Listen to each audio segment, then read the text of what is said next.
বলে জামাত জান্নাতের কথা বলে ফাঁকি দেয়, তাদের বলতে চাই, ভাই আমাদের কথা যদি বিশ্বাস না করেন তাহলে ভোটের দিন দাঁড়িপাল্লায় ভোটটা দিয়ে এসে মারা যান। যদি সরাসরি জান্নাত না পান তারপর সরাসরি আমাদের ধইরেন, আমরা চ্যালেঞ্জ করে জান্নাত দিচ্ছি, ভাই শুধু ভোটটা দিয়েন। কোন হিন্দু আসলো না আমাদের ঈদের ময়দানে, কোন হিন্দু আসলো না জুমার মসজিদে, কোন হিন্দু আসলো না ওয়াজের প্যান্ডেলে, কোন হিন্দু আসলো না ইফতারির প্যান্ডেলে। তুমি এত বেহায়া কেন যে ওদের ওখানে যাইয়া স্লোগান দিতে হবে ধর্ম যার যার উৎসব সবার, আর ওদের সেই সন্তেষ খাইয়া তাল মিলাতে হবে?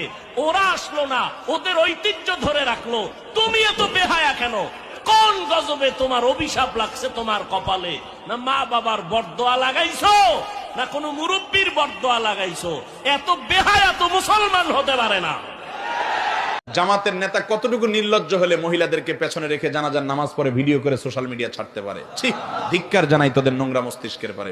বর্তমান সনদকে স্বীকৃতি দেবার জন্য যদি গণভোটে কোনো মুসলমান যায়, আল্লাহর কাছে তাকে কঠিন জবাবের সম্মুখীন হতে হবে। গণভোট ছাড়া বাংলার মাটিতে আমরা আর কোনো কিছুই হতে দেব না।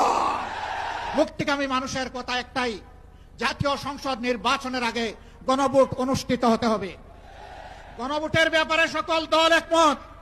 সমস্ত রাজনৈতিক দলগুলো এই আইনি ভিত্তির ব্যাপারে, গণভোটের ব্যাপারে তারা একমত পোষণ করেছে।